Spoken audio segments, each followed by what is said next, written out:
ከአላህ ምን እንደሚገርመኝ ታውቃለህ?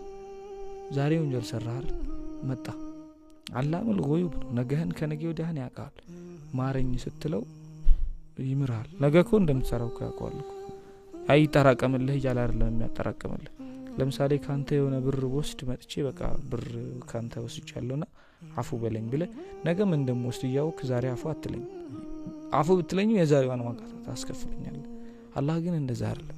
ነገ እንደምትሰራው ኦሬዲ ሂ ኖስ በቃ አላህ ያውቃል። ግን ዛሬን እስትግፋር ስታደርግ አፉ ይልሃል። ዋናው አንተ ለእስትግፋር መምጣትህ ነው።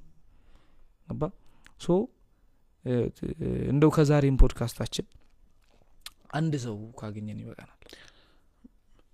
ብዙ ሰው ዲን ይመስለው الدين ليس البعد عن الحياة، الدين البعد عن الحرام። ዲን ማለት ከህይወት መራቅ አይደለም። ያ ህይወታችን እንኖራለን፣ ላይፍን ትኖራለህ፣ ግን ከሐራም ትርቃለህ ራስህን። ዘን ሐራም ላይ ወደክ ትመለሳለህ ወደ አላህ። እኔ ላይክ አሁን ላይ በጣም ፐርፌክሽን ይፈልጋል ምናምን አንድ ደግሞ እሱ ነው ላይክ ያስመሰለን ምን ኖሮ ለምንድን ነው በቃ ፐርፌክሽን እኮ ነው አይደል? የሆነ ፐርፌክሽን ስለምናስብ የሆነ ያ ደግሞ የለም። ረሱል ሰለላሁ ዐለይሂ ወሰለም ብለዋል። የሆነ ሰዎች መጡ ከአይሻ ረዲየላሁ ዐንሃ ጋር ረሱል እንዴት ነው እንትናቸው ይጾማሉ፣ ሌሊት ይሰግዳሉ።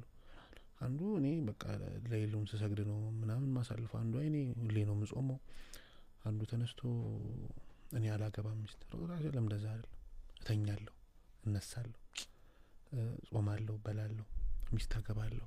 እንዲህ ነው የሚኖረው አይደል? ሰዓትን ወሰዓ ነው። እንደውም እኮ ማነው አንድ ሰሃባ ነው ረሱል ምንድነው ረሱል ጋር ስንሆን ጀነት የገባ ምናምን አይነት ነገር ፊል እናደርጋለን። ልክ ከረሱል ስንሄድ ሐንዘላ ነው አይደል? ከረሱል ልክ ስንሄድ ደግሞ በቃ ቤተሰቦቻችን ጋር ምናምን ስንቀላቀል ልጆቻችንን ስናይ ያንን እንረሳዋለን ምናምን።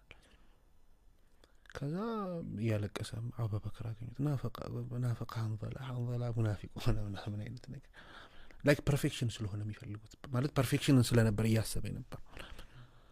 ከዛ ረሱል ጋር ተያይዘው ሄዱ ምናምን። ከዛ ረሱል ሰዓት ነው ለዛም ሰዓት እንደዛማ ቢሆን መላእክቶች ምድር ላይ ወርዶ በዘየሯቸው ነበር ምናምን ማለት ነው። ላይክ ያ ነው ፐርፌክሽን ቢኖር ኖሮ እዚህ ጋር አንድ ሰሃባ ታሪክ ማንሳት እንችላለን። እኔ በጣም ነው የሚያጅበኝ